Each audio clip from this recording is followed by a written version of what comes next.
ibuku memaksaku menikah dengan seorang pengemis. Dan semua orang menertawakanku. Ibuku bilang, pernikahan ini adalah satu-satunya cara menyelamatkan keluarga kami. Tapi kenapa harus laki-laki ini? Sabar, tunggu 5 hari lagi. Hidupku berubah di hari kelima. Aku seorang gadis biasa yang dipaksa menikah dengan seorang pengemis oleh ibuku. Tapi 5 hari kemudian, semuanya terbongkar. Di hari pernikahan itu, aku duduk di pelaminan sambil menangis. Sementara Atta, pria lusuh yang bahkan tidak aku kenal, menunduk tanpa suara. Semua tamu berbisik, menghina, seolah hidupku sudah berakhir. Tapi sejak malam pertama, keanehan muncul. Atta terlalu sopan, terlalu tenang, terlalu berbeda dari pengemis yang dikatakan semua orang. Dan pada hari kelima, aku melihat sesuatu yang membuat seluruh tubuhku bergetar. Pintu garasi terbuka, sebuah mobil mewah keluar, dan pengemudinya adalah Atta. Ternyata, sebelum kita mulai cerita ini, tuliskan dulu di kolom komentar dari kota mana kalian menonton cerita ini. Dan jangan lupa untuk like dan subscribe channel ini. Yang sudah subscribe, like dan komen, semoga dimudahkan segala urusannya, dilapangkan rezekinya, disehatkan badannya, dan dikabulkan semua hajat dunia akhirat oleh Allah. Amin ya rabbal alamin. Sekarang mari kita mulai ceritanya. Aisyah Aqilah berdiri mematung di depan cermin, mengenakan gaun pengantin putih yang seharusnya membuat seorang gadis terlihat bercahaya. Namun bagi Aisyah, kain itu terasa seperti belenggu yang menjerat napasnya. Tangannya gemetar, pipinya basah oleh air mata yang sudah tak mampu ia sembunyikan. "Ibu, Aisyah tidak mau. Kenapa harus aku?" Suaranya pecah. Ibunya, Bu Rini, hanya menunduk. Wajahnya pucat, matanya sembab, namun ia tetap memaksa lembut. "Ini demi keluarga kita, Nak. Ibu tidak punya pilihan lain." Aisyah membeku. Kata-kata itu terasa seperti pisau yang menusuk perlahan. Di luar rumah, suara tamu mulai terdengar. Suara bisik-bisik, kursi digeser, dan musik pernikahan yang terdengar ironis. Semua terasa seperti mimpi buruk yang berjalan terlalu nyata. Lalu Atta datang. Pria yang akan menjadi suaminya itu berdiri di ambang pintu dengan pakaian lusuh, jaket kecoklatan yang koyak di bagian siku, celana belel, dan kantong plastik hitam yang ia genggam erat. Rambut keritingnya kusut, wajahnya kotor. Namun ada satu hal yang membuat Aisyah tercekat. Tatapan matanya. Tenang. Terlalu tenang untuk seseorang yang hidup mengemis dari pasar ke pasar. Aisyah ingin berteriak untuk menghentikan semuanya, tapi tubuhnya seakan tidak mau bergerak. Ia digiring ke pelaminan yang berada di gang kecil kampung, dikelilingi kursi plastik dan bunga seadanya. Mata-mata para tetangga memandang iba, beberapa bahkan menutup mulut sambil berbisik kasar. Cantik-cantik, dijodohkan sama pengemis. Kasihan, pasti ada masalah keluarga tuh. Bocah muda sudah dipaksa hidup susah. Aisyah menunduk, bahunya naik turun menahan tangis. Atta duduk di sampingnya, wajahnya pasrah, tidak berani menatap Aisyah terlalu lama. Saat penghulu meminta mereka mengucap janji, Aisyah merasa hidupnya benar-benar diambil paksa. Tapi yang paling membuatnya bingung bukanlah bisikan tamu, melainkan sikap Atta setelah ijab kabul selesai. Ia berbisik perlahan, suaranya lembut dan patah. "Aku tidak akan menyentuhmu sampai kamu benar-benar ikhlas. Kamu tidak perlu takut padaku." Aisyah memejamkan mata. Ia tidak tahu harus membenci atau merasa iba pada pria itu. Malamnya, Aisyah duduk di pojok kamar, menangis sambil memeluk lutut. Atta hanya tidur di lantai, membelakangi Aisyah, memberi jarak seolah ia takut melukai.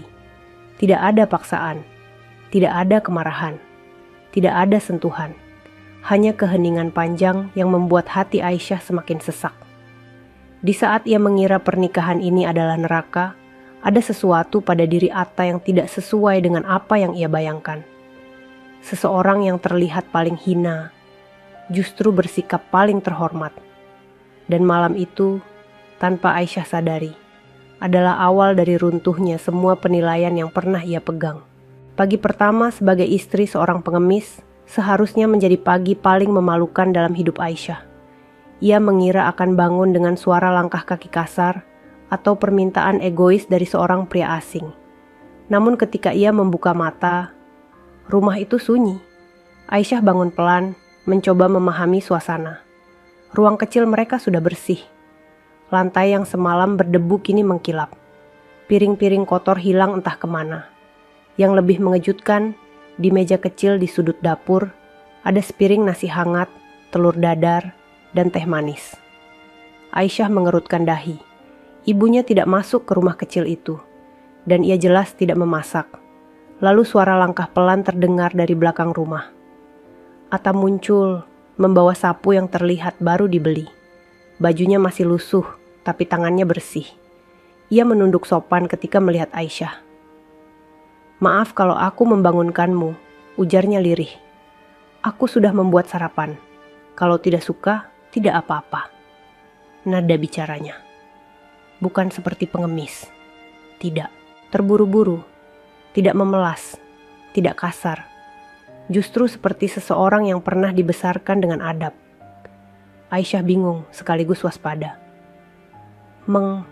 Mengapa kamu melakukan semua ini?" tanyanya ragu. Atta tersenyum kecut. "Karena kamu tidak meminta berada di sini. Setidaknya aku harus membuatmu merasa aman." Jawaban itu membuat Aisyah terpaku. Ia tidak ingin luluh, namun sulit menyangkal sesuatu dalam diri Atta yang terasa berbeda. Siang harinya, Atta meminta izin pergi. "Kalau kamu butuh apa-apa, tinggal panggil tetanggamu. Aku tidak akan lama." Aisyah mengangguk tanpa antusias. Ia mengira Atta akan pergi mengemis seperti biasa. Tapi saat ia mengintip dari balik jendela, ia melihat hal aneh. Atta berjalan dengan langkah mantap, tidak seperti pengemis yang biasanya menunduk dan ragu-ragu. Cara ia mengayunkan tangan, cara ia melihat sekitar, semua seperti seseorang yang pernah terbiasa berjalan di tempat terhormat. Aisyah mencoba menepis pikirannya. Mungkin ia hanya terlalu lelah, terlalu banyak tekanan. Namun keanehan itu tidak berhenti sampai di situ. Menjelang sore, Atta pulang membawa 2 kantong belanja berisi sayur segar dan daging. Aisyah terpana. "Dari mana uangnya?" pikir Aisyah. Ia ingin bertanya, tapi takut dianggap mencampuri. Atta hanya berkata, "Aku ingin kamu makan yang layak." Aisyah menelan ludah. Rasa bersalah dan bingung menyatu jadi satu. Dan malam itu, sebelum tidur, Aisyah melihat hal yang membuat jantungnya berdegup cepat. Atta duduk tegap di lantai, memegang sendok dengan cara yang sangat anggun. Cara yang hanya dimiliki orang-orang terpelajar. Tidak seperti pengemis, tidak seperti orang miskin. Cara duduknya, caranya menatap, caranya berbicara. Semua terasa salah. Aisyah berusaha mengabaikannya dan tidur. Namun satu pertanyaan terus menghantui pikirannya. Siapa sebenarnya pria yang kini menjadi suaminya? Hari-hari berikutnya berjalan seperti mimpi aneh. Setiap pagi, Aisyah bangun dalam keadaan rumah sudah bersih. Setiap siang, Atta pulang membawa bahan makanan segar. Setiap malam, ia tidur berjarak, seolah takut mendekat terlalu jauh. Namun justru jarak itu yang membuat Aisyah semakin memperhatikan hal-hal kecil yang janggal. Suatu sore, ketika Atta pergi, Aisyah memberanikan diri merapikan beberapa barang di rumah kecil itu. Ia membuka lemari kayu tua yang tampak seperti milik orang miskin. Namun ketika pintunya bergeser, Aisyah menemukan sesuatu yang membuatnya terdiam. Di dalamnya, tertata rapi satu set pakaian pria yang tidak mungkin dimiliki pengemis. Kemeja putih bersih, celana kain hitam yang terlipat sempurna, sebuah jas abu-abu yang bahannya mahal, dan di sudut lemari, sebuah kotak kecil berisi jam tangan elegan yang harganya bisa setara 4 bulan gaji pegawai kantoran. Aisyah mengangkat jam itu dengan tangan gemetar. "Ini milik Atta?" ia membuka laci bawah. Lebih aneh lagi, ada beberapa botol obat impor dengan harga tinggi, tertata rapi dalam kotak putih. Di antara obat-obatan itu terdapat kertas medis yang terlipat. Aisyah tidak berani membukanya. Ia takut melihat sesuatu yang tidak ingin ia ketahui. Apa pengemis punya akses ke obat semahal ini? Ia cepat menutup laci saat mendengar langkah kaki dari luar. Atta masuk sambil membawa plastik belanja. Aisyah berdiri kaku. Takut Atta tahu ia telah membuka lemari. Namun Atta hanya tersenyum kecil. "Kamu sudah makan?" Aisyah mengangguk gugup. Senyum Atta meredup, terlihat lelah dan sedikit tersiksa. Aisyah tidak tahu apakah itu sakit fisik atau luka batin yang disembunyikan. Malam itu, Aisyah duduk di tepi ranjang, memandangi punggung Atta yang membelakanginya. Entah kenapa, ia merasa rumah yang ia tempati ini bukan rumah seorang pengemis. Terlalu rapi, terlalu bersih, terlalu teratur. Seolah ada kehidupan lain yang disembunyikan di antara dindingnya. Aisyah mencoba tidur, tetapi matanya terus terbuka. Ia mengingat kembali barang-barang di lemari. Jas mahal, jam elegan. Obat yang tidak mungkin dibeli dari hasil mengemis. Tidak ada yang masuk akal. Ia memejamkan mata dengan gelisah. Dan untuk pertama kalinya sejak menikah, ia merasa takut bukan karena hidupnya berubah, tetapi karena ia mulai merasa suaminya bukan orang yang sebenarnya ingin ia benci. Justru sebaliknya. Ada sisi Atta yang sangat ia ingin mengerti, namun ia terlalu takut untuk mengetahuinya. Sejak menemukan pakaian mahal dan obat-obatan itu, Aisyah mulai melihat Atta berbeda. Meski ia masih bingung dan takut, ia tidak bisa memungkiri bahwa ada sesuatu dalam diri Atta yang tidak sesuai dengan penampilannya. Sore itu, hujan turun pelan. Atap rumah kecil mereka menetes di beberapa sudut, menciptakan suara ritmis yang menenangkan sekaligus menyedihkan. Aisyah duduk di dekat jendela, memandangi genangan air. Matanya kosong, pikirannya kacau. Atta pulang lebih cepat dari biasanya. Pakaian lusuhnya basah kuyup, rambutnya meneteskan air. Ia menggigil sedikit, tapi tetap menunduk sopan ketika melepas sandalnya. "Kamu sudah makan?" tanyanya pelan. Aisyah mengangguk, padahal ia belum makan apapun sejak siang. Atta meletakkan plastik belanja di meja, lalu duduk perlahan. Yang membuat Aisyah tersentak adalah cara ia duduk. Punggung tegap, tangan terlipat rapi di atas lutut, bukan seperti seorang pengemis. Lebih seperti seseorang yang terbiasa duduk dalam pertemuan penting. Aisyah memperhatikannya diam-diam. Atta menatap lantai dengan tatapan yang dalam dan penuh beban. Tatapan itu berbeda dari biasanya. Ada duka yang tidak ia pahami. Ada rasa sakit yang ia sembunyikan begitu kuat, hingga membuat Aisyah ingin bertanya meskipun ia takut. "Atta," suara Aisyah pelan. Atta tersentak kecil. "Iya." Kamu baik-baik saja?" Pertanyaan sederhana itu membuat Atta terdiam lama. Sangat lama. Seolah ia tidak terbiasa ditanya seperti itu. Seolah pertanyaan itu menyentuh sesuatu yang selama ini ia kubur dalam-dalam. Akhirnya, ia menghela napas. "Aku baik," jawabnya. Tapi getaran di suaranya mengkhianati dirinya sendiri. Aisyah menggigit bibir. Ia ingin mengoreksi jawaban itu, tapi takut melukai harga diri Atta. Tak lama kemudian, Atta berdiri dan menyalakan kompor. Ia mulai memasak. Tangannya cekatan, terlalu cekatan untuk seseorang yang hidup di jalanan. Gerakannya halus, rapi, presisi. Saat makan malam tiba, Aisyah hanya mencolek sedikit makanan. Pikirannya masih dipenuhi tanda tanya. Atta memperhatikan hal itu. "Kalau tidak enak, aku bisa buat yang lain." Aisyah menggeleng cepat. "Bukan itu, aku hanya tidak lapar." Atta menunduk. Sorot matanya redup. Di saat itu, Aisyah menyadari sesuatu. Atta bukan hanya menyimpan rahasia, ia menyimpan luka yang sangat dalam. Luka yang bahkan lebih besar daripada rasa malu menjadi pengemis.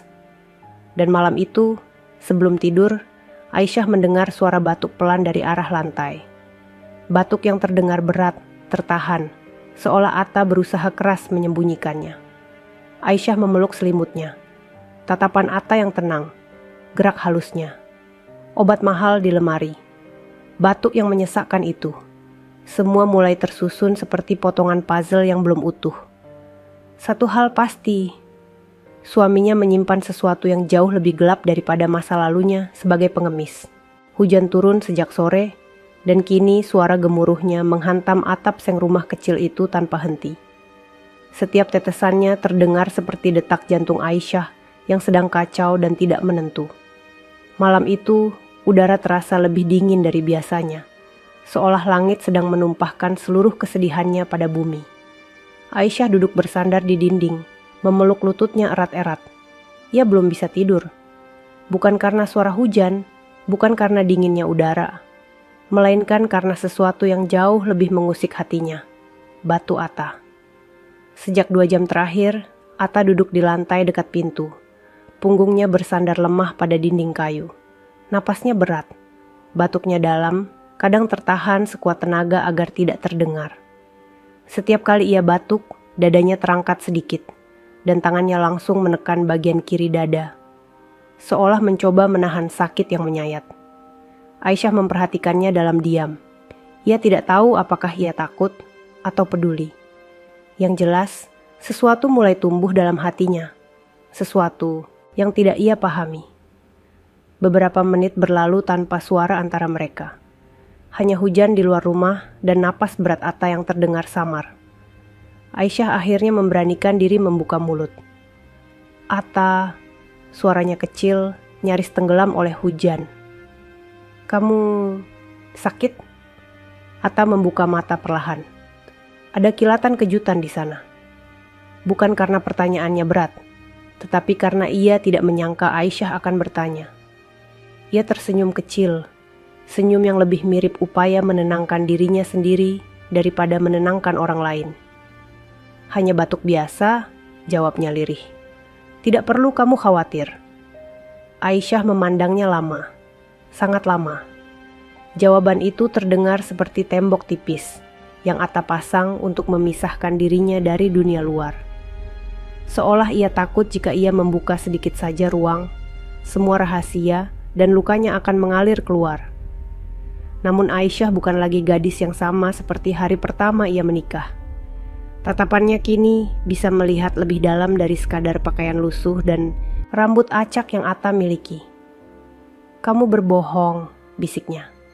Atta tersenyum lagi, kali ini lebih getir. Kalau aku bilang aku baik-baik saja, apa itu cukup? Aisyah ingin marah mendengarnya, tapi justru rasa sedih yang datang. Ia tidak tahu kenapa, tapi melihat Atta menutupi rasa sakitnya membuat dadanya ikut sesak. Keheningan kembali mengisi ruangan kecil itu. Namun tiba-tiba, bzzzt, bzzzt, suara getaran ponsel memecah keheningan. Aisyah menoleh spontan. Itu suara ponsel Atta, yang selama ini jarang sekali ia lihat digunakan. Atta buru-buru mengambilnya dari saku jaket lusuh yang selalu ia pakai. Wajahnya langsung berubah, tegang, cemas. Seperti seseorang yang baru saja melihat sesuatu yang seharusnya tidak ada. Aisyah, meski duduk agak jauh, sempat melihat sekilas tulisan di layar sebelum Atta menutupnya terburu-buru. Nomor tak dikenal, pesan masuk. Besok kamu tidak boleh ketemu dia. Kita harus bicara. Ini menyangkut nyawamu. Aisyah membeku. Seluruh tubuhnya seperti menolak bergerak. Darahnya mengalir lebih cepat. Nyawa. Nyawa siapa? Kenapa Atta terlihat setakut itu? Atta cepat-cepat menghapus pesan itu, bahkan sebelum membaca 2 kali. Ia mengembalikan ponsel ke saku, lalu memejamkan mata sambil menghela napas panjang. Ia tidak tahu. Aisyah melihat semuanya. Dalam gelapnya kamar, hanya satu kalimat yang terus berputar-putar di kepala Aisyah. Ini menyangkut nyawamu. Yang disebut dalam pesan itu adalah kamu. Apakah itu Atta atau dirinya? Aisyah menggigit bibir. Jari-jarinya gemetar. Ia memeluk lutut lebih kuat lagi. Sejak kapan hidupnya berubah menjadi penuh misteri? Sejak kapan ia harus tidur di samping seorang suami yang tampaknya menyembunyikan sesuatu begitu besar, sampai-sampai nyawa dipertaruhkan? Malam semakin larut, namun Aisyah tidak sanggup memejamkan mata. Ia terus memikirkan hal-hal kecil yang terlalu mudah diabaikan. Tetapi kini terasa seperti potongan puzzle yang saling berhubungan. Cara Atta selalu bangun sebelum subuh. Cara ia tersenyum untuk menutupi rasa sakit. Cara ia memasak dengan rapi seperti seseorang yang terlatih. Cara ia berbicara, bukan seperti pengemis, tapi seperti pria terpelajar. Kartu akses misterius yang pernah Aisyah lihat sekilas bersinar dari dalam kantong jaketnya. Pakaian mahal yang ia temukan di lemari. Obat-obatan yang tidak mungkin dibeli dari hasil mengemis. Dan sekarang, pesan yang mengancam nyawa. Semua itu terlalu banyak untuk dianggap kebetulan. Pagi datang dengan sinar matahari yang pucat, seolah turut memantulkan kecemasan yang dirasakan Aisyah semalaman. Atta bangun lebih awal seperti biasa. Meski kali ini tubuhnya terlihat lebih lemah. Wajahnya pucat, matanya sayu. Napasnya terdengar berat setiap kali ia bergerak sedikit saja. Aisyah mengikuti langkahnya dengan tatapan cemas. "Atta," panggilnya. "Kemarin malam ponselmu bunyi. Siapa yang menghubungi kamu?" Atta terdiam. Ia berdiri membelakangi Aisyah. Tubuhnya membeku. Bahunya naik sedikit, tanda bahwa ia terkejut, bahkan mungkin panik. "Ada siapa?" Aisyah bertanya lagi, suara lebih dalam. Atta akhirnya menjawab, tapi tanpa menoleh. "Hanya teman lama." Aisyah tahu itu bohong. Jawaban itu terlalu cepat, terlalu datar, terlalu dangkal untuk menutupi kecemasan yang begitu jelas terlihat malam tadi. Atta kemudian meraih jaketnya dan berjalan keluar tanpa banyak bicara. "Aku pergi dulu." Begitu saja. Aisyah tidak sempat menahan. Pintu sudah tertutup saat ia mencoba berkata, "Atta, tunggu." Rumah terasa sangat sunyi setelah Atta pergi. Sunyi yang membuat dada Aisyah terasa sesak. Ia berjalan ke kamar, ke dapur, ke setiap sudut rumah sambil merasakan ketakutan yang sulit dijelaskan. Ketika hendak merapikan selimut di lantai, tempat Atta biasa tidur, tiba-tiba selembar kertas kecil jatuh dari celah kasur tipis itu. Aisyah menunduk, mengambilnya. Kertas itu lusuh, sedikit kusut, tetapi tulisan tangan Atta di atasnya sangat jelas. Pesannya pendek, namun cukup untuk membuat tangan Aisyah gemetar hebat. Jangan biarkan mereka mendekati Aisyah, apapun yang terjadi. Aisyah tertegun, nafasnya tercekat, matanya memanas. Ada ketakutan yang baru, ketakutan yang lebih dalam daripada seluruh ketakutan sebelumnya. Ketakutan kehilangan seseorang yang mulai ia pedulikan. Pada hari-hari awal, Aisyah membenci Atta. Ia merasa hidupnya dicuri, dipaksa, dirampas. Namun hari ini, ia justru takut hidupnya kembali kosong tanpa Atta. Takut rumah kecil itu kembali menjadi ruang hampa tanpa suara laki-laki yang selalu bangun sebelum subuh. Takut kehilangan seseorang yang diam-diam selalu menjaga dirinya bahkan ketika ia sendiri tidak peduli. Takut kehilangan suami yang entah sejak kapan mulai ia sayangi. Aisyah menggenggam kertas itu di dadanya. Air mata mengalir tanpa suara. Untuk pertama kalinya sejak pernikahan dipaksakan itu terjadi, Aisyah menangis, bukan karena ia terjebak dalam pernikahan yang tidak ia inginkan, tetapi karena ia takut Atta pergi sebelum ia sempat berkata bahwa ia mulai menganggapnya bukan sebagai beban, tetapi sebagai rumah. Hari itu dimulai dengan langit mendung dan angin yang tidak biasanya. Aisyah bangun dengan dada berat, pikiran kacau, dan hati gelisah. Ia mencoba bangkit perlahan dari tikar, merapikan jilbabnya, lalu melihat sekeliling rumah kecil itu yang terasa lebih sunyi daripada hari-hari sebelumnya. Ada sesuatu yang berubah, dan ia tidak tahu apa. Biasanya, setiap pagi ia akan melihat tanda-tanda bahwa Atta bangun sebelum subuh. Lantai sudah disapu, Panci kecil sudah terisi air hangat dan bau teh manis yang samar. Namun pagi ini semuanya kosong. Tidak ada aroma teh, tidak ada piring yang tersusun, tidak ada suara langkah halus Atta. "Atta," panggilnya. Tidak ada jawaban. Ia bangkit dan melihat keluar. Pagi masih lembab, embun menempel di rumput, tapi Atta tidak ada dimanapun. Kemana dia pergi sepagi ini? Aisyah duduk di ruang depan, melipat tangannya di dada. Sesekali ia menatap jam dinding tua itu. Jarum berdetak pelan, seolah mempermainkan kesabarannya. Biasanya Atta pulang sebelum azan zuhur, selalu tepat, selalu teratur. Tapi ketika matahari mulai condong ke arah barat, Aisyah mulai merasakan ketakutan yang semakin menekan. Kenapa dia belum pulang? Ada apa? Apakah ia sakit dan pingsan di jalan? Atau ia menepis pikiran buruk, namun tidak bisa menutup rasa cemas yang bertambah dari menit ke menit. Aisyah berjalan mondar-mandir, memandangi pintu setiap detik seolah berharap Atta muncul kapan saja. Dadanya terasa sesak, kepalanya berputar. Ia bahkan tidak menyadari bahwa ia sudah memikirkan Atta sepanjang hari. Setelah berjam-jam menunggu, akhirnya terdengar langkah kaki mendekat. Aisyah langsung berdiri. Pintu terbuka. Dan Atta muncul. Namun bukan Atta yang ia kenal. Pria itu memang memakai pakaian lusuhnya seperti biasa. Tapi ada sesuatu yang berbeda. Bagian bawah celananya tampak bersih, seolah baru diganti. Rambutnya sedikit basah, seperti ia baru saja mencuci wajah atau menyamar.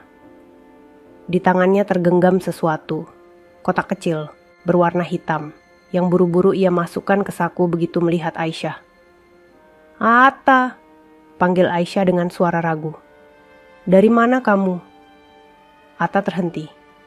Tatapan matanya sedikit melebar sebelum ia menunduk dalam, mencoba menutup kecanggungan. "Ada urusan," jawabnya singkat. Jawaban itu justru membuat jantung Aisyah berdetak lebih cepat. Urusan apa? Kenapa ia terlihat panik? Kenapa ia sembunyikan sesuatu? Atta bukan tipe pria yang pandai berbohong. Dan hari ini, ia jelas sedang berbohong. Aisyah tahu. Ia bisa melihat dari cara Atta mengalihkan pandangan. Cara ia memegang saku jaketnya. Cara ia bergerak terburu-buru menuju dapur, seolah ingin menyibukkan diri. "Kamu makan siang?" Atta mencoba mengalihkan perhatian. Suaranya terdengar terlalu cepat. Aisyah menggeleng pelan. "Aku nunggu kamu." Atta terdiam. Ada rasa bersalah dalam matanya yang membuat Aisyah semakin bingung, semakin curiga, semakin yakin bahwa suaminya menyimpan sesuatu yang jauh lebih besar daripada kehidupannya sebagai pengemis. Atta membuka kantong belanja kecil dan mengambil beberapa sayuran segar. Ia mulai memotong bawang, namun tangannya gemetar berkali-kali. Sesekali ia berhenti dan batuk. Batuk yang makin dalam, makin berat, makin terdengar menyakitkan. Aisyah menahan napas setiap kali mendengar batuk itu. Kali ini, suara batuknya berbeda. Seakan bukan sekadar batuk biasa, melainkan batuk seseorang yang sedang menahan sesuatu. Penyakit? Luka? Atau rahasia? "Atta, kamu yakin baik-baik saja?" tanya Aisyah hati-hati. Atta tidak menjawab. Ia hanya tersenyum tipis dan kembali mengiris bawang dengan tangan gemetar. Aisyah ingin merebut pisau itu dan memaksanya duduk, tetapi ia tidak berani melukai harga diri Atta. Namun ketika Atta membungkuk untuk mengambil panci di rak bawah, baju lusuhnya terangkat sedikit. Dan saat itulah Aisyah melihatnya. Sebuah perban tebal membungkus pinggang Atta. Bersih, putih, rapi. Perban itu bukan perban murahan dari warung.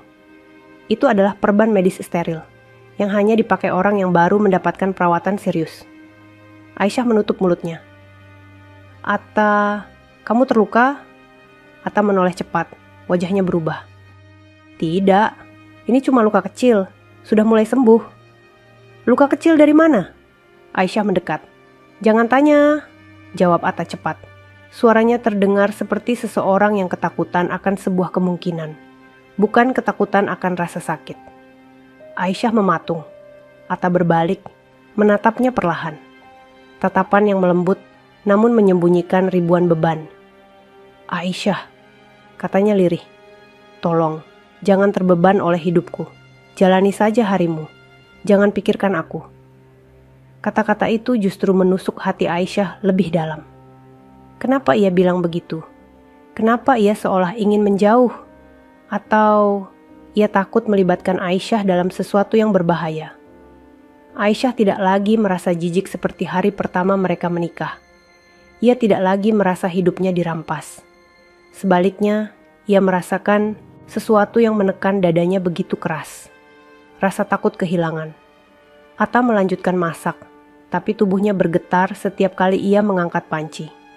Napasnya terputus-putus. Namun ia tetap berusaha tersenyum, seolah tidak ingin membuat Aisyah khawatir.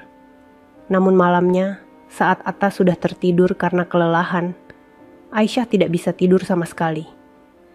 Ia duduk di samping tikar, memandangi wajah suaminya yang sangat letih. Dalam tidur pun, napas Atta terdengar berat. Wajahnya pucat. Tubuhnya sesekali tersentak kecil seakan menahan rasa sakit. Aisyah mendekat, ingin menyentuhnya, tapi ragu. Lalu sesuatu menarik perhatiannya. Di bawah bantal tipis Atta, ada ujung logam kecil berwarna hitam yang terlihat mengintip. Aisyah perlahan meraih benda itu, menariknya keluar dengan hati-hati agar Atta tidak terbangun. Begitu benda itu keluar sepenuhnya, Aisyah nyaris menjatuhkannya karena terkejut. Itu bukan gelang. Itu bukan dompet kecil. Itu bukan barang murahan yang biasa dibawa pengemis. Itu kartu akses hitam, berbahan metal premium.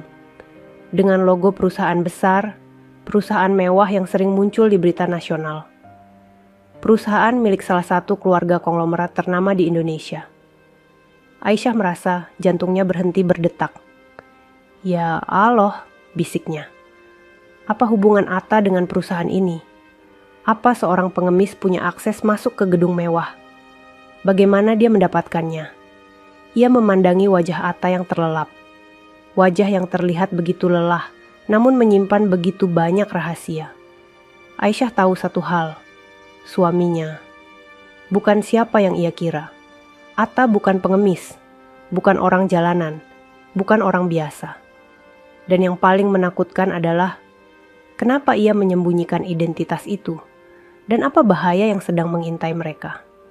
Aisyah menatap kartu itu sekali lagi, sebelum menyelipkannya kembali di bawah bantal Atta. Tangannya gemetar, matanya panas, rasa takut bercampur dengan rasa iba yang semakin kuat. Malam itu, Aisyah tidak tidur. Ia hanya duduk di samping Atta, memandangi suaminya yang terbaring lemah dan bertanya dalam hati, siapa sebenarnya pria yang kini hidup di rumah kecil ini bersama dirinya? Dan apa yang akan terjadi setelah ini? Pagi itu terasa berbeda. Langit masih kelabu, meski matahari sudah menggeliat mencoba menyinari bumi. Angin yang berembus dari sela-sela dinding rumah kecil itu membawa hawa dingin yang membuat bulu kuduk Aisyah meremang. Bukan dingin udara, tapi dingin perasaan yang sulit ia ungkapkan. Ia terbangun lebih awal dari biasanya. Matanya belum sepenuhnya terbuka, namun pikirannya langsung teringat pada sesuatu yang ia sembunyikan semalam. Kartu akses hitam yang ia temukan di bawah bantal Atta. Sesuatu yang bukan milik pengemis manapun di dunia ini. Aisyah meraba bagian dalam jilbab yang ia lipat rapi dan diletakkan di samping bantal. Di dalamnya, kartu itu masih tersimpan aman. Benda kecil itu terasa berat, seolah mengandung rahasia yang sanggup meruntuhkan hidup siapapun yang menyentuhnya. Ketika ia menatap Atta yang masih berbaring, napasnya tercekat. Atta tampak jauh lebih pucat. Bibirnya kebiruan. Matanya cekung. Tubuhnya terlihat lebih kurus dari 2 minggu lalu. Bahkan tulang bahunya semakin menonjol. "Atta," Aisyah berbisik, nyaris tidak terdengar. Atta membuka mata perlahan, seperti seseorang yang setiap gerakan kecil adalah perjuangan besar. "Aku pergi sebentar," katanya pelan sambil mengenakan jaket lusuhnya. "Mungkin agak lama hari ini, Aisyah ingin bertanya kemana, tapi lidahnya membeku. Ia ingin melarang Atta pergi dalam kondisi lemah seperti itu. Namun ada sesuatu dalam tatapan suaminya, seperti rasa takut jika ia tahu terlalu banyak. Ia hanya mengangguk pelan. Atta tersenyum sekilas, lalu melangkah keluar dengan langkah goyah. Begitu pintu tertutup, Aisyah duduk di ranjang, menundukkan kepala dan menggenggam kartu akses itu erat-erat. Apa yang kamu sembunyikan dariku, Atta? Hampir 1 jam Aisyah hanya duduk diam, memandangi lantai kosong, membiarkan pikiran berkecamuk tak tentu arah. Akhirnya, rasa penasaran mengalahkan rasa takut.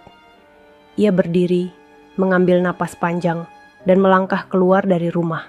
Udara lebih sejuk daripada biasanya. Embun masih menempel di rumput-rumput kecil di halaman rumah.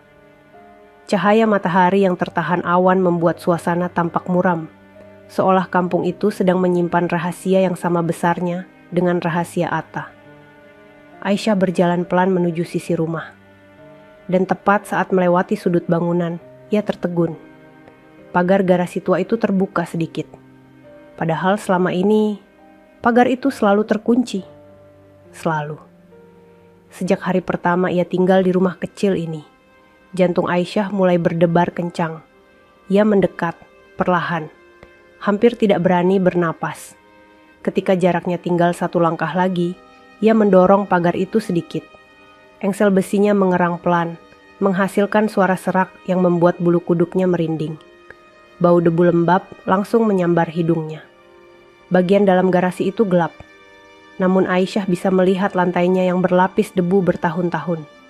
Garasi itu tampak seperti sudah lama tidak dipakai, atau selalu tampak tidak dipakai. Namun sesuatu membuat Aisyah menahan napas. Lantai berdebu itu memiliki jejak ban mobil yang jelas. Jejak itu membentuk garis melengkung, mengarah dari dinding bagian dalam menuju pintu garasi. Debu di bagian jejak itu tersapu bersih, seakan ada sesuatu yang besar dan berat keluar dari sana. Aisyah ternganga. Mobil, ia berbisik. Dari mana? Mobil siapa? Kepalanya langsung dipenuhi bayangan seorang Atta lusuh, memakai jaket bolong, berjalan di pasar dan meminta receh. Lalu bayangan itu tiba-tiba berubah menjadi Atta yang memegang kemudi mobil hitam mewah. Tidak masuk akal, tidak bisa diterima logika. Tapi jejak ban itu terlalu nyata untuk dibantah. Tiba-tiba suara bisik-bisik terdengar dari jalan kecil di luar pagar. Aku tadi lihat mobil hitam keluar dari sini. Masa? Rumah ini kan dulu kosong lama. Sekarang ditinggali Aisyah sama laki-laki pengemis itu kan? Loh, kok bisa pengemis punya mobil? Aneh banget. Aisyah memundurkan tubuhnya, menutup mulutnya dengan tangan. Ia gemetar. Jika tetangga saja menyadari hal ini, siapa Atta sebenarnya? Ia melangkah masuk ke dalam garasi. Matanya beradaptasi dengan gelap selama beberapa detik sebelum bentuk-bentuk samar mulai terlihat. Ada rak kecil di sisi kanan. Ada kardus-kardus berdebu. Ada kain lusuh yang tergantung. Tapi satu benda menarik perhatiannya. Sebuah kaleng kecil terjatuh di lantai, isinya tumpah sebagian. Aisyah berjongkok dan mengambil kain yang terlipat di dalamnya. Ia membuka kain itu perlahan, dan terkejut bukan main. Seragam formal berwarna gelap, bahan tebal, rapi, mahal, dan sangat berbeda dari semua pakaian yang Atta miliki. Di dada kiri seragam itu tertera logo perusahaan yang sama dengan logo pada kartu akses hitam yang ia sembunyikan dalam jilbabnya. Seragam seorang pegawai eksekutif. Seragam seseorang yang bukan hanya bekerja di perusahaan besar, tapi mungkin memiliki jabatan tinggi. Seragam yang sama sekali tidak mungkin dimiliki oleh seorang pengemis. Aisyah hampir menjatuhkan kain itu. Tangannya bergetar hebat. Nafasnya tercekat. Apa yang kamu lakukan sebenarnya, Atta? Seolah dunia tidak ingin ia bernapas tenang. Ponselnya tiba-tiba bergetar di tangan. Aisyah langsung memegangnya. Layar menunjukkan nomor tak dikenal. Dengan hati yang berdebar, ia membuka pesan itu. Isinya hanya 1 kalimat pendek, singkat, namun membuat darah Aisyah serasa mengalir lebih dingin dari es. Kamu harus menjauhi Atta. Dia bukan orang yang kamu kira. Aisyah tertegun, tubuhnya goyah. Ponsel hampir jatuh dari tangannya. Ia memegang dinding untuk tetap berdiri. Siapa yang mengirim pesan itu? Bagaimana mereka tahu ia bersama Atta? Dan apa maksud bukan orang yang kamu kira? Aisyah mundur perlahan, tubuhnya gemetar hebat. Ia merasa seperti baru saja membuka pintu yang seharusnya tidak ia buka. Seperti menyingkap selimut yang menutup rahasia gelap. Rahasia yang kini mulai memperlihatkan bagian kecilnya. Namun hanya satu hal yang sangat jelas bagi Aisyah. Suaminya bukan pengemis. Dan mungkin selama ini ia hidup bersama seseorang yang sedang diburu. Aisyah menggenggam dadanya yang berdebar keras, menahan air mata yang merembes. Untuk pertama kalinya sejak pernikahan itu terjadi, ia tidak hanya takut pada masa depan yang dipaksakan padanya. Ia takut pada masa depan yang mungkin akan diambil darinya. Sebelum ia sempat mengenal siapa sebenarnya lelaki itu, angin sore berhembus pelan melewati celah-celah papan di rumah kecil itu, membuat tirai tipis di jendela berkibar, seperti sedang membawa pesan dari dunia luar. Namun bagi Aisyah, dunia di dalam rumah itu justru terasa semakin sempit, semakin menekan, semakin penuh dengan tanda tanya yang menghimpit dadanya. Ia duduk di lantai ruang tengah, memegang ponsel yang baru saja menampilkan pesan misterius itu. Kamu harus menjauhi Atta. Dia bukan orang yang kamu kira.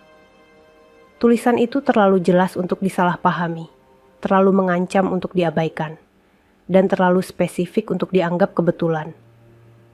Aisyah menatap layar ponselnya lama.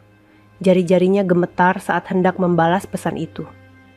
Namun ketika ia mengetik satu huruf saja, pesan itu tiba-tiba hilang sendiri. Dihapus oleh pengirim atau mungkin memang pesan yang hanya bisa dibaca sekali. Ya Allah. Aisyah memegang dadanya. Nafasnya tersengal kecil. Ketakutan yang dulu ia rasakan ketika dipaksa menikah dengan seorang pengemis, kini berubah bentuk. Bukan lagi takut hidup miskin, melainkan takut hidup bersama seseorang yang ia sadari sama sekali tidak ia kenal. Di tengah kecemasannya, pikirannya terus kembali pada pagar garasi yang terbuka, pada jejak ban yang begitu jelas, pada kain seragam perusahaan besar yang ia temukan, pada tanda-tanda kecil yang dulu ia abaikan. Cara Atta berbicara, cara Atta membawa diri, cara Atta memasak dan menyiapkan barang, cara ia memegang gagang sendok seperti seseorang yang pernah duduk di meja makan mewah, dan cara ia menghindar setiap kali Aisyah bertanya tentang masa lalunya. Semua itu terasa seperti puzzle yang mulai menunjukkan bentuk aslinya. Bentuk yang membuat Aisyah semakin ingin tahu, sekaligus takut mengetahui jawabannya. Sore itu berubah menjadi malam. Lampu kuning kecil di ruang tengah berpendar lembut, namun tidak mampu menyingkirkan rasa mencekam di dada Aisyah. Atta belum pulang. Jam sudah menunjukkan pukul 8 malam, padahal biasanya ia selalu ada, di rumah sebelum maghrib. Aisyah mondar-mandir, sesekali menatap pintu, berharap suara langkah Atta terdengar kapan saja. Namun rumah tetap sunyi, kecuali suara detik jam yang mengingatkannya betapa lambat waktu bergerak saat ketakutan menguasai pikiran. Hingga akhirnya terdengar suara pintu digeser pelan. Aisyah tersentak. Tubuhnya merinding. Ia berlari kecil menuju pintu, dan di sana Atta berdiri. Namun kali ini ia jauh lebih pucat daripada biasanya. Nafasnya pendek, wajahnya sedikit berkeringat, meski udara malam tidak terlalu panas. Jaket lusuhnya terlihat lebih kusut dari biasanya, dan ada noda tanah di bagian bawah celananya. Maaf, aku pulang terlambat, katanya pelan. Aisyah ingin bertanya kemana ia pergi, tetapi kata-kata itu seakan mengunci di tenggorokannya. Ia hanya bisa memperhatikan wajah Atta yang tampak letih, sangat letih, seperti baru saja melalui sesuatu yang berat. Atta masuk ke rumah dan duduk pelan, bersandar pada dinding. Aisyah memperhatikan setiap geraknya. Gerakannya tidak berantakan seperti pengemis, melainkan hati-hati, terlatih, seolah tubuhnya menyimpan luka yang tidak boleh disentuh. Setelah beberapa menit hening, Aisyah akhirnya memberanikan diri membuka suara. "Atta, boleh aku tanya sesuatu?" Atta mengangguk samar, matanya tertutup karena lelah. "Silakan." Aisyah menarik napas panjang, mencoba mengumpulkan keberanian.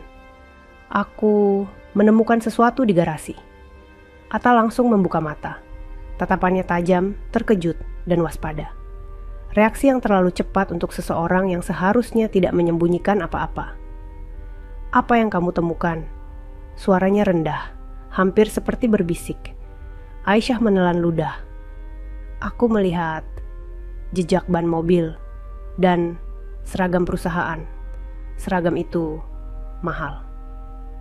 Atta memejamkan mata, seolah menahan sesuatu, marah pada dirinya sendiri karena ceroboh, atau marah karena Aisyah melihat apa yang seharusnya ia sembunyikan.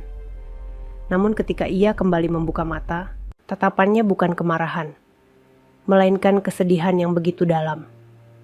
"Aisyah," katanya lirih, "kamu tidak seharusnya melihat itu." Aisyah mundur setengah langkah, jantungnya berdetak lebih cepat. "Kenapa? Kenapa kamu punya seragam seperti itu? Kenapa kamu punya kartu akses perusahaan? Kenapa kamu hidup seperti ini?" Atta berdiri perlahan. Setiap gerakannya tampak menahan sakit. Tetapi matanya menatap Aisyah dengan jujur. Untuk pertama kalinya. "Karena aku tidak boleh hidup sebagai diriku sendiri." Napas Aisyah berhenti sejenak. Atta menghela napas panjang, menatap lantai sebelum kembali menatap wajah istrinya dengan sorot mata yang letih namun tulus. "Aku bukan pengemis, Aisyah." Kata-kata itu jatuh seperti petir di telinga Aisyah.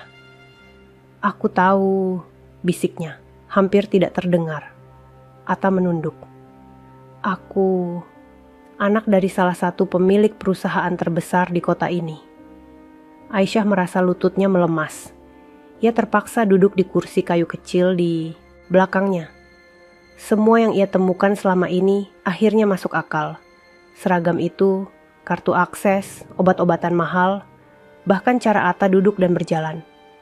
"Tapi, kenapa kamu seperti ini?" tanya Aisyah, suaranya gemetar. Atta mengusap wajahnya, seolah membuka kembali luka lama yang tidak pernah ia bagi pada siapapun. "Karena keluargaku jatuh, bukan karena kegagalan bisnis, tapi karena dikhianati oleh orang yang paling mereka percaya." Aisyah menatapnya tanpa berkedip, tubuhnya gemetar. Ia mulai merasa ada sesuatu yang jauh lebih besar dari sekadar kepura-puraan. Atta melanjutkan, "Ayahku punya partner bisnis. Mereka membangun perusahaan bersama sejak muda. Tapi suatu hari, partner itu mengambil semua yang ayahku miliki. Ia memalsukan dokumen, memutarbalikkan angka, dan menjerumuskan ayahku ke kasus hukum." Atta menelan ludah, menahan gejolak emosi.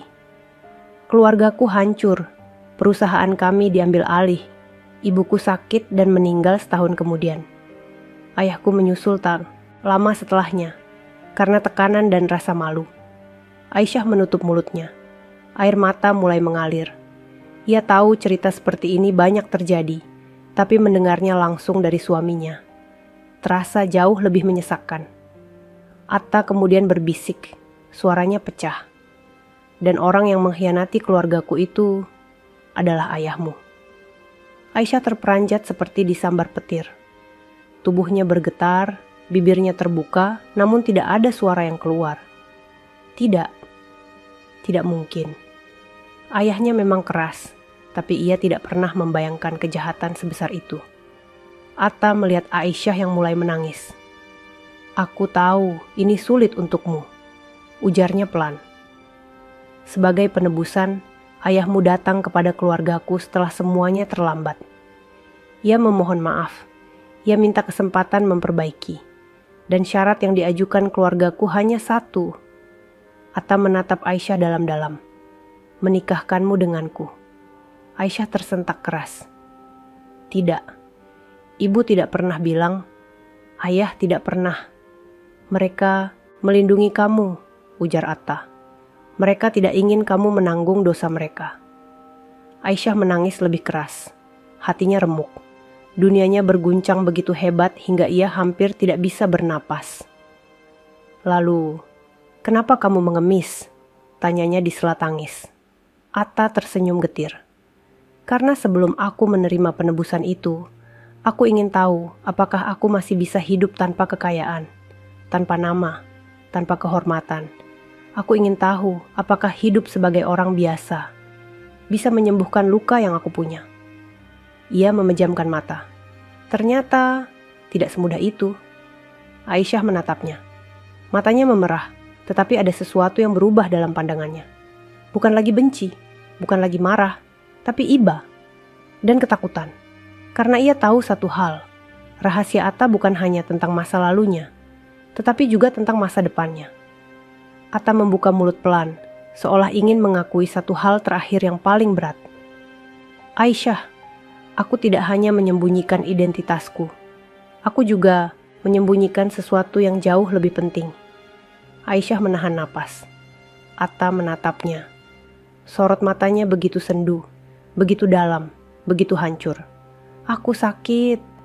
Suaranya nyaris pecah. Sangat sakit, dan mungkin waktuku tidak panjang. Aisyah menjatuhkan ponselnya. Lututnya goyah, hatinya terhenti. Sakit? Atta sakit apa? Seberapa parah? Sejak kapan? Atta menunduk. Aku tidak ingin kamu menikah dengan pria yang akan meninggalkanmu sewaktu-waktu. Itu sebabnya aku menjaga jarak. Itu sebabnya aku tidak pernah menyentuhmu. Aku ingin kamu bebas, tanpa terikat oleh rasa kasihan atau kewajiban. Aisyah menangis dalam senyap. Di hari ia dipaksa menikah, ia pikir hidupnya telah berakhir. Namun malam ini ia sadar, hatinya justru baru mulai hidup. Dan Atta, pria yang ia kira pengemis, adalah seseorang yang menyimpan lebih banyak luka daripada yang pernah ia bayangkan. Dan untuk pertama kalinya sejak menikah, Aisyah merasakan rasa takut yang paling nyata. Takut kehilangan suaminya. Udara di dalam rumah kecil itu seakan berhenti bergerak setelah Atta mengucapkan kata-kata terakhirnya. Aisyah merasa seluruh tubuhnya membeku. Ruangan terasa sempit, menekan, seperti dinding di sekitarnya mendekat sedikit demi sedikit. Aku sakit. Kalimat itu terus bergema di kepalanya. Ia memandang Atta yang duduk bersandar pada dinding. Wajahnya pucat, namun tetap berusaha tersenyum tipis. Senyum yang lebih terlihat seperti permintaan maaf dibandingkan kebahagiaan. Aisyah akhirnya menemukan kembali suaranya, meski bergetar. Sejak kapan kamu sakit? Atta menghela napas pelan, lalu menunduk. Tangannya meremas ujung celana lusuhnya. Sudah lama, jauh sebelum aku mengenal namamu, jawabnya. 2 tahun terakhir, aku melakukan terapi, tapi kondisiku tidak banyak membaik. Aisyah menelan ludah. Kata terapi saja sudah cukup membuat hatinya merinding. Terapi berarti penyakit serius. Penyakit yang tidak sembuh hanya dengan obat warung atau istirahat. Apa penyakitnya? Tanya Aisyah dengan suara hampir tak terdengar. Atta mengangkat wajahnya perlahan. Sorot matanya dipenuhi sesuatu yang sulit dijelaskan. Campuran rasa takut, pasrah, dan kesedihan. Ada gangguan di paru-paruku, jawabnya jujur. Dokter bilang, mungkin berasal dari stres yang berkepanjangan. Dulu aku tidak peduli. Aku pikir, apapun yang kupunya akan hilang pada akhirnya. Tapi setelah mengenalmu, setelah menikah denganmu, ia berhenti. Suaranya pecah. Baru kali ini aku takut mati. Aisyah menutup mulutnya. Air mata mengalir tanpa bisa ia cegah. Ia tiba-tiba menyadari semua hal kecil yang dulu ia abaikan. Batuk Atta yang selalu terdengar tertahan. Caranya kadang membungkuk sambil memegang dada. Kondisinya yang sering terlihat lelah, meski ia tidak melakukan pekerjaan berat. Obat-obatan mahal yang ia temukan di lemari. Perban medis di perutnya. Semua itu bukan kebetulan. Semua itu adalah bukti nyata bahwa suaminya sedang berjuang melawan sesuatu yang lebih besar dari dirinya. Aisyah mencoba mengatur napas. Kenapa kamu tidak bilang dari awal? Atta tersenyum miris. Aku tidak ingin kamu merasa menikah dengan seseorang yang akan membebanimu. Aku cukup merasa bersalah karena kamu terpaksa menikah denganku. Aisyah meraih ujung jilbabnya, menggenggamnya erat untuk menahan getaran tubuhnya. Aku tidak peduli itu. Aku tidak peduli apapun kalau itu tentang sakitmu. Atta menatap Aisyah lama, seakan ingin memastikan bahwa kata-kata itu sungguh-sungguh datang dari hati. Tidak, Aisyah, katanya pelan. Kamu harus peduli, kamu masih muda, kamu punya masa depan. Kamu berhak mendapatkan suami yang bisa membangun hidup bersamamu, bukan suami yang setiap hari berjuang hanya untuk bisa bernapas. Aisyah menggeleng keras. Jangan bicara seperti itu. Namun Atta tidak berhenti. Keluargaku ingin aku berobat ke luar negeri, tetapi aku menolak. Aku merasa tidak pantas mendapatkan kesempatan itu setelah semuanya hancur. Setelah keluargaku jatuh karena kesalahan ayahmu. Ia menelan ludah saat menyadari kalimatnya menyakiti Aisyah, lalu memperbaiki ucapannya. Maaf, maksudku, setelah semua kekacauan masa lalu. Aisyah duduk di lantai, membiarkan tubuhnya tertarik gravitasi dan jatuh ke posisi lemah.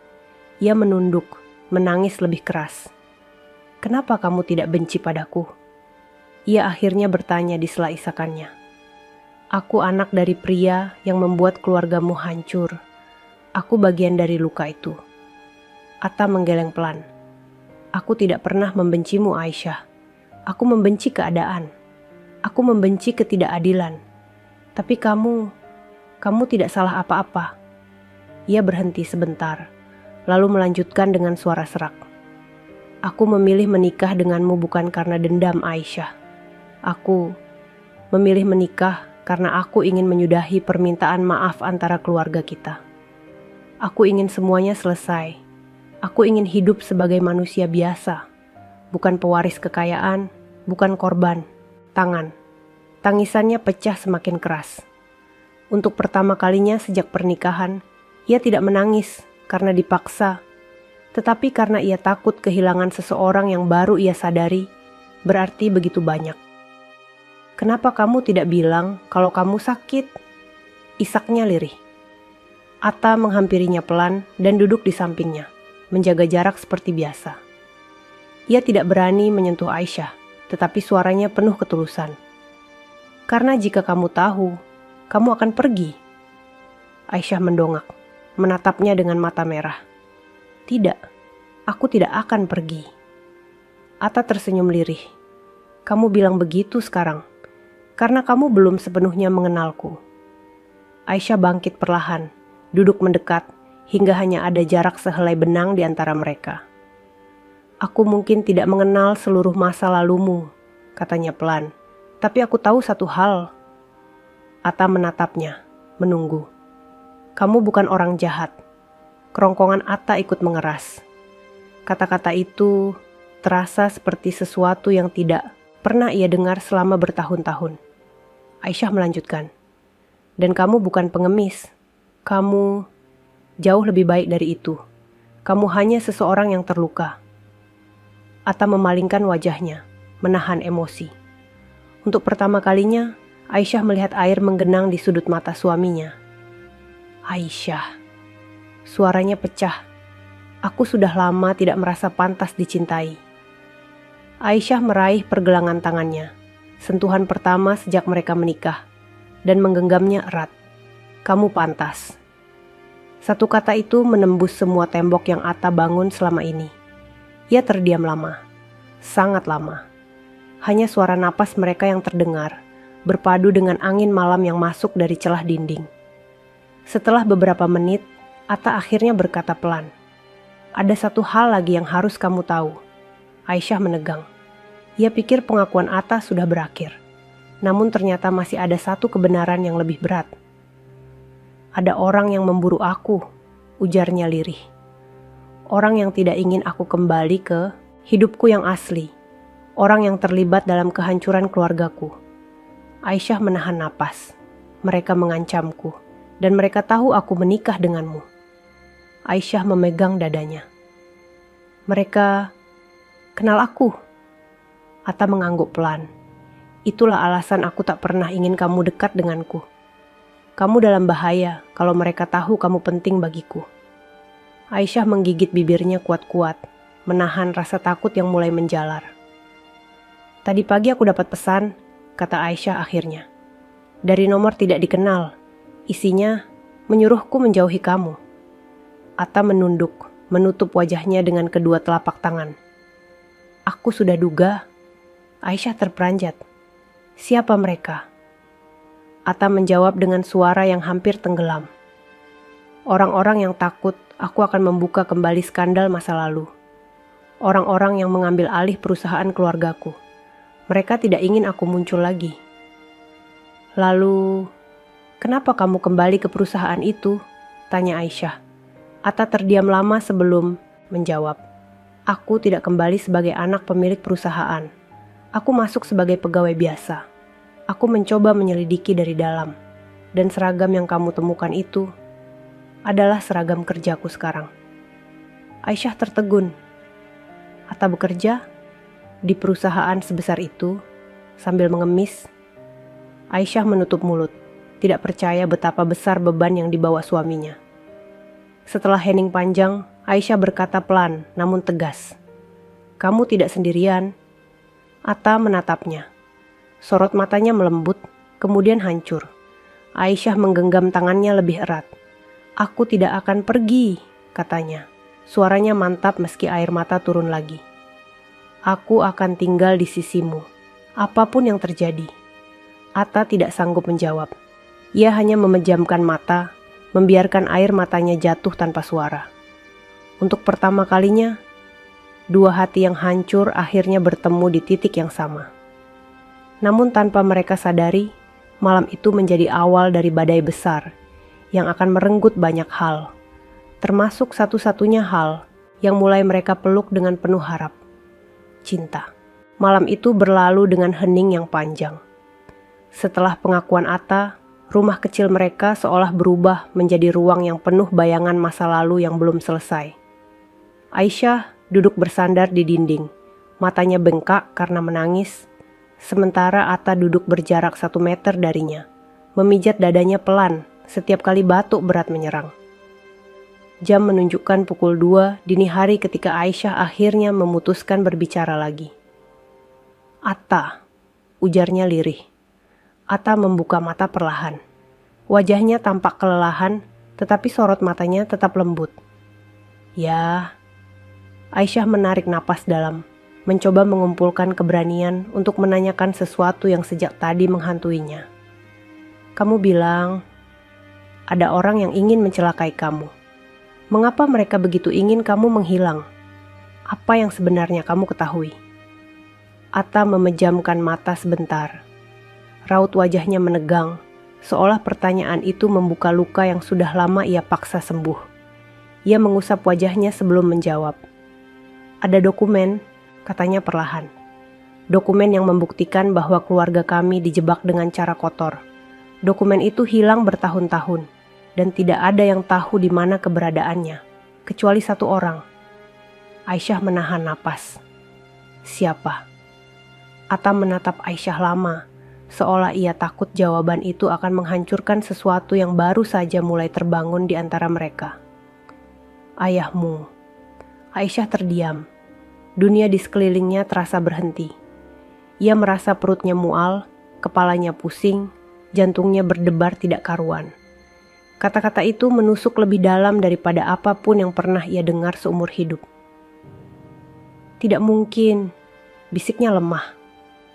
Tidak mungkin ayah menyimpan dokumen seperti itu. Tidak mungkin.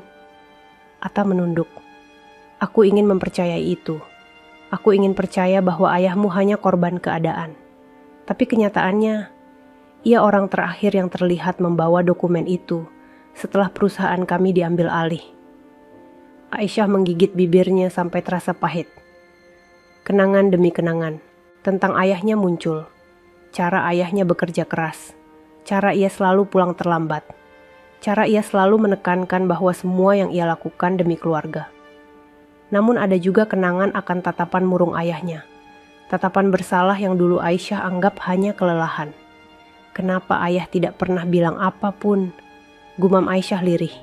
Kenapa ia diam saja selama ini? Atta menatapnya dengan iba. Mungkin karena ia tidak ingin kamu terbebani. Atau mungkin karena ia tidak bisa memperbaikinya lagi. Aisyah meremas ujung bajunya. Air mata kembali jatuh. Lalu, kenapa aku yang harus menanggung semuanya? Atta menunduk semakin dalam. Karena kamu satu-satunya yang tidak bersalah, tapi harus menerima akibatnya. Pagi itu, matahari muncul dengan malu-malu. Sinar jingga masuk melalui celah dinding, menerpa wajah Aisyah yang belum tidur semalaman. Atta mencoba bangun dari lantai untuk menyiapkan sarapan, tetapi tubuhnya limbung. Aisyah spontan berdiri dan menahan bahunya. Atta, kamu kenapa? Atta menghela napas berat, memegangi sisi tubuhnya yang tertutup perban. Hanya sedikit pusing.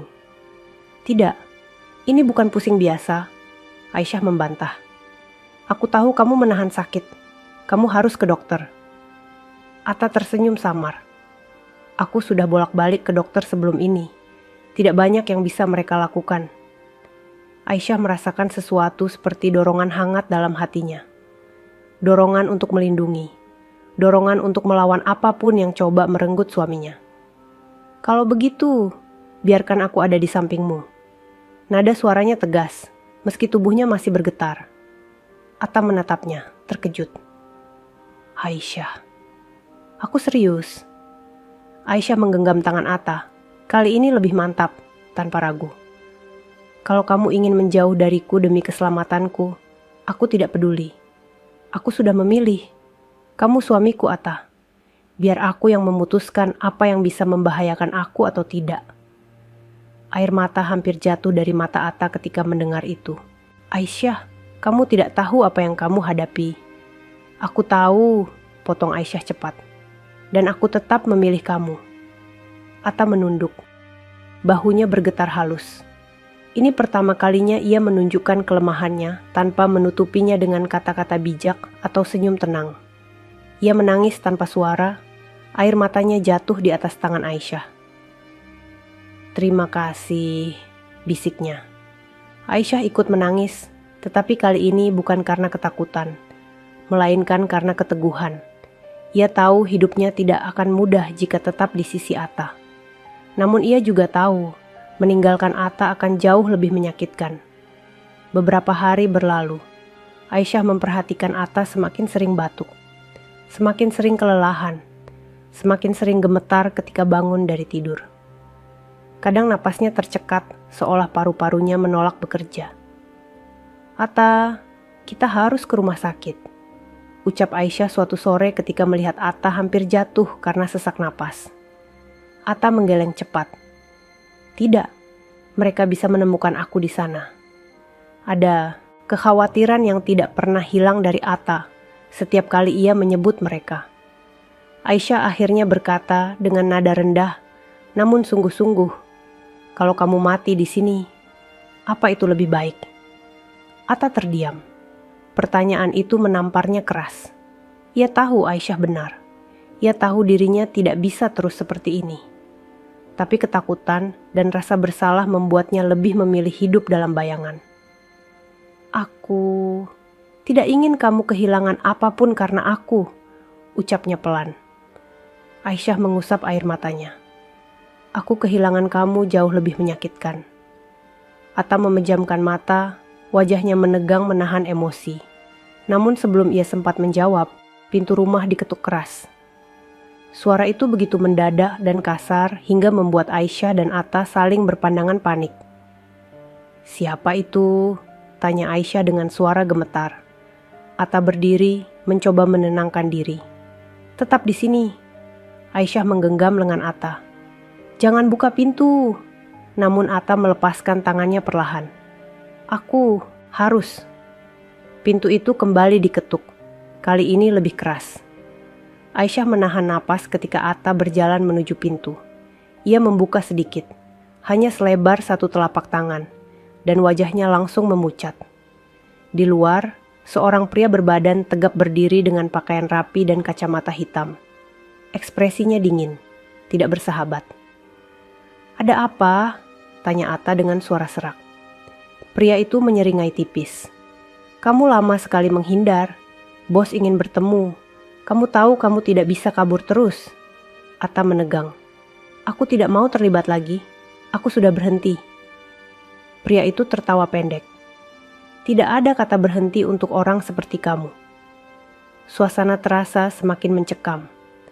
Aisyah berdiri di belakang, bersembunyi di balik pintu kamar, melihat semuanya. "Kamu punya waktu 3 hari, kata pria itu dingin. "Kalau tidak datang, kami yang akan datang lagi. Dan jangan salahkan siapapun jika ada yang terluka." Pria itu berbalik dan pergi begitu saja. Atta menutup pintu perlahan. Tubuhnya goyah seperti akan jatuh. Aisyah berlari menghampirinya. "Atta, siapa mereka? Kenapa mereka datang ke sini?" Atta menutup wajahnya dengan kedua tangan. "Orang-orang yang mengambil alih perusahaan keluargaku. Mereka pikir aku masih punya salinan dokumen asli. Mereka pikir aku bisa menghancurkan mereka dengan itu." Aisyah membeku. "Dan mereka tidak akan berhenti sampai aku menyerah." Ia menatap Aisyah, suaranya pecah. "Kang, atau mati?" Aisyah menutup mulut, menahan jeritannya. Malam itu, untuk pertama kalinya sejak mereka menikah, Atta dan Aisyah duduk berdampingan tanpa jarak. Di tengah rasa takut, mereka berpegangan tangan, saling menguatkan. Dan di balik keheningan rumah kecil itu, Aisyah sadar, cinta mereka baru tumbuh. Namun ancamannya sudah lebih besar dari apapun yang pernah ia bayangkan. Atta menatap Aisyah lama, seolah tidak ingin memalingkan wajahnya sedikit pun. "Jika sesuatu terjadi padaku," katanya lirih, "kamu harus pergi dari rumah ini. Jangan kembali, jangan cari aku." Aisyah menggeleng, air matanya jatuh lagi. "Tidak, aku tidak akan meninggalkan kamu." Atta menunduk. "Aisyah, kamu tidak mengerti. Kamu bisa terbunuh." Aisyah menggenggam tangannya lebih erat. Suaranya mantap meski hatinya koyak. "Kalau kamu mati, aku pun tidak akan punya hidup." Atta memejamkan mata. Air matanya jatuh tanpa bisa ia tahan. Dan malam itu, tanpa kata-kata panjang, tanpa janji muluk, tanpa sentuhan berlebihan, mereka tahu satu hal, pertempuran besar akan datang. Dan mereka akan menghadapinya bersama. Hujan turun sejak pagi, mengguyur atap seng rumah kecil itu dengan suara berulang yang membentur-bentur. Bagi Aisyah, hujan biasanya terasa menenangkan. Tapi pagi ini, suara tetesannya justru terdengar seperti pengingat bahwa sesuatu yang buruk sedang mendekat. Atta duduk di kursi paling pojok ruangan, menunduk sambil menahan batuk yang kini semakin sering. Setiap kali ia menarik napas, dadanya terdengar berat, seperti ada sesuatu yang menghambat paru-parunya bekerja. Aisyah berdiri di dekat jendela, memandanginya dengan mata merah karena kurang tidur. "Atta, kamu harus ke dokter," ucap Aisyah, mencoba lagi untuk membujuk. Atta menggeleng lemah. "Aku sudah bilang, itu terlalu berbahaya. Mereka bisa mencium keberadaanku di sana." "Tapi kamu bisa mati kalau dibiarkan begini." Atta menatapnya lirih. "Aku sudah lama hidup dengan rasa itu. Rasa bahwa tiap hari mungkin menjadi hari terakhirku." Aisyah menutup wajahnya, menahan tangis. "Jangan bicara begitu." Atta bangkit perlahan, menghampiri Aisyah dengan langkah goyah. Ia berdiri di hadapannya, mencoba tersenyum meski bibirnya tampak pucat. "Aku senang. Kamu ada di sini," bisiknya. Aisyah mengangkat wajah. Air matanya jatuh tanpa bisa ia cegah. Ia memeluk Atta untuk pertama kalinya. Memeluk bukan karena takut, bukan karena terpaksa, tapi karena ia benar-benar tidak ingin kehilangan suaminya. Pelukan itu kaku pada awalnya. Atta tidak siap, tapi perlahan ia membalas. Tangannya gemetar saat menyentuh punggung Aisyah. Bagi Atta, Pelukan itu terasa seperti sesuatu yang tidak pernah ia dapatkan sejak ibunya meninggal. Aisyah menahan isak. Maafkan aku selalu salah paham tentang kamu. Aku selalu takut, selalu marah. Padahal kamu yang paling banyak terluka. Atta menutup mata, membiarkan air mata mengalir tanpa suara. Kamu tidak salah apa-apa, Aisyah. Kamu hanya tidak tahu siapa aku sebenarnya. Aisyah menarik diri sedikit untuk menatap wajahnya. Sekarang aku tahu, dan aku tidak akan membiarkan kamu menghadapi ini sendirian. Atta menunduk. Aisyah, kamu pantas hidup bahagia. Aku bahagia bersamamu. Potong Aisyah cepat, tanpa ragu. Atta terkejut. Matanya membesar, seperti tidak percaya mendengar kata-kata sehangat itu darinya. Aisyah. Aisyah menggenggam pipinya lembut. Aku mencintaimu. Atta terhenti. Ia mengedip beberapa kali, seolah memastikan ia tidak salah dengar. Apa yang kamu katakan? Aisyah tersenyum. Senyum yang penuh air mata. Aku mencintaimu, Atta. Aku tidak tahu sejak kapan pasti, tapi aku tahu. Aku tidak mau hidup tanpa kamu. Atta tidak sanggup bertahan. Tubuhnya bergetar, bukan karena sakit, tetapi karena hatinya runtuh, sekaligus terisi pada saat yang sama. Selama bertahun-tahun, ia hidup dengan luka, kehilangan keluarga, kehilangan harga diri, kehilangan masa depan. Ia tidak pernah berharap suatu hari seseorang mengatakan kata-kata itu padanya. Aisyah, jangan. Suaranya pecah. Jangan membuatku berharap. Aku bukan harapan, jawab Aisyah lembut. Aku keputusan. Dan kalimat itu, sesederhana itu, menghancurkan semua pertahanan Atta. Hari-hari berikutnya, meski ancaman dari luar terus membayangi, dunia kecil mereka berubah. Aisyah kini selalu berada di dekat Atta. Ia memasakkan makanan yang lembut agar Atta mudah menelan. Ia menyiapkan air hangat, membersihkan luka pada tubuh Atta, bahkan membantunya duduk ketika napasnya terasa sesak. Kadang Atta merasa tidak pantas menerima perhatian itu. Aisyah, kamu tidak harus melakukan semua ini, katanya suatu malam. Aisyah mengusap dahinya. Kamu suamiku. 3 kata sederhana itu menghangatkan hati Atta seperti matahari pertama setelah musim hujan panjang. Ia memejamkan mata, memeluk kebenaran itu dalam diam. Namun tubuh Atta terus melemah. Setiap batuk membuatnya menunduk lama, menahan sakit di dadanya. Kadang ia terbangun di malam hari, tersedak napas sendiri. Aisyah selalu terjaga, selalu siap memegangi bahunya, mendekapnya agar tidak merasa sendirian. Kenapa kamu tidak bisa tidur? Tanya Atta suatu kali, tersenyum lemah. Aisyah menggeleng. Karena aku takut kamu tidak bangun kalau aku tidur. Atta menahan tangis. Kalimat itu menghantamnya lebih keras dari apapun. Namun meski sakitnya semakin parah, ancaman dari luar justru semakin dekat. Suatu pagi, Aisyah sedang mencuci piring ketika mendengar suara klakson mobil berhenti tepat di depan rumah mereka. Ia mengintip dari balik jendela dan melihat mobil hitam mewah terparkir. Sama seperti mobil yang ia lihat keluar dari garasi dulu. 3 pria keluar dari mobil itu. Mereka bukan warga kampung. Mereka berbadan besar, berjas, dan memiliki tatapan tajam yang membuat tubuh Aisyah merinding. Aisyah mendekati Atta yang sedang duduk di sudut ruangan. Atta, mereka datang. Atta membuka mata perlahan. Ia tampak semakin lemah hari ini, wajahnya pucat dan napasnya berat. Namun begitu mendengar kabar itu, ia memaksa bangun dan berdiri dengan susah payah. Mereka tidak boleh lihat kamu, kata Atta. Kamu harus sembunyi. Tidak, aku tidak. Aisyah, tolong. Atta menggenggam tangannya dengan sisa kekuatan yang ia punya. Untuk kali ini saja, dengarkan aku. Aisyah menggigit bibirnya. Air mata berkumpul di ujung matanya. Ia ingin tetap di sisi Atta, tetapi tatapan suaminya penuh ketakutan dan permohonan. Bukan takut pada dirinya sendiri, melainkan takut ia yang terluka. Dengan langkah berat, Aisyah bersembunyi di balik pintu kamar. Ia mengintip celah kecil, memastikan ia bisa melihat tanpa terlihat.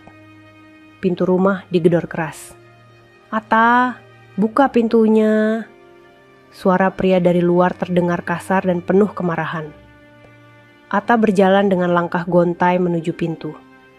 Ia menarik napas berat sebelum membuka. Pria tegap yang dulu datang kembali berdiri di ambang pintu, ditemani dua pria lainnya. Tatapan mereka dingin, penuh ancaman. "Akhirnya kau tidak kabur," ujar pria itu sinis. "Kau pikir bisa bersembunyi terus?" Atta mencoba berdiri tegak. "Aku sudah bilang, aku tidak akan terlibat lagi." Pria itu tertawa mengejek. "Kau tidak punya pilihan. Kau dan keluargamu sudah menjadi bagian dari permainan ini sejak dulu." Atta mengepal tangan. "Keluargaku sudah mati. Hanya aku yang tersisa. Dan aku tidak akan ikut kalian lagi." Pria itu mendekat, menempelkan wajahnya pada wajah Atta. "Kalau begitu, kau yang akan kami habisi." Aisyah menutup mulutnya, menahan teriakan. Lututnya hampir roboh. Atta tidak mundur. Ia hanya menatap tajam meski tubuhnya goyah. "Kalau aku mati, kalian tetap tidak akan dapat dokumennya." Pria itu mendengus, lalu mendorong Atta hingga tersungkur ke lantai. Aisyah hampir keluar dari persembunyian, tetapi ia menahan diri. "Aku berikan waktu 1 hari," kata pria itu dingin. "Jika besok kau tidak datang, kami akan kembali, dan kami tidak hanya akan menemuimu, tapi juga wanita yang tinggal bersamamu." Aisyah membeku. Atta terbelalak. "Jangan sentuh dia," seru Atta spontan. Pria itu smirk. "Oh, jadi dia penting bagimu?" Senyumnya semakin jahat. "Kalau begitu, kami pasti akan datang kembali." Mereka meninggalkan rumah sambil tertawa kecil. Atta terkulai di lantai, memegang dadanya yang sesak. Aisyah berlari keluar dari persembunyian. "Atta!" Ia berlutut, memegangi bahunya. "Ya Allah, kamu tidak apa-apa, Atta." Atta menggeleng lemah. "Aisyah, kamu harus pergi dari sini, malam ini juga." "Tidak," Aisyah menolak keras. "Aku tidak akan meninggalkan kamu."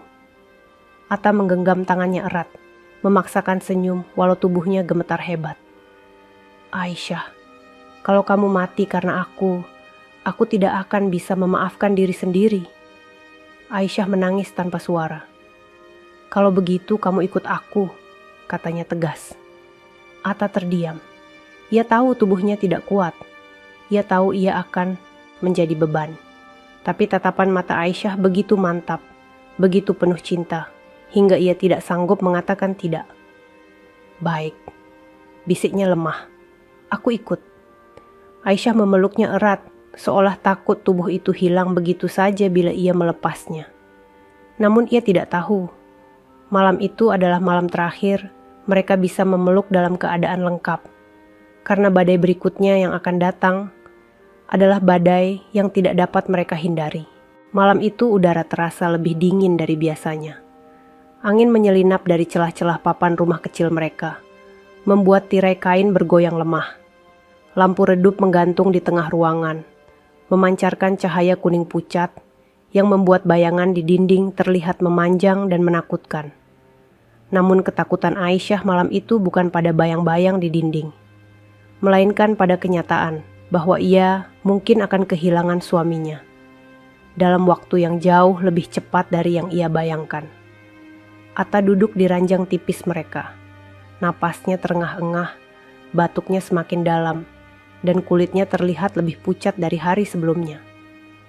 Setiap kali ia menarik napas, tubuhnya tersentak seperti paru-parunya menolak bekerja. Aisyah duduk tepat di sampingnya, menggenggam tangannya erat agar pria itu tidak goyah. "Atta, kamu yakin kuat pergi malam ini?" Suara Aisyah bergetar. Atta mengangguk pelan, meski jelas itu bukan jawaban tubuhnya. "Kalau kita tetap di sini, mereka akan datang kembali. Dan mereka tidak hanya mengincar aku." Aisyah menggeleng cepat, menahan tangis. "Aku tidak peduli mereka mengincar aku.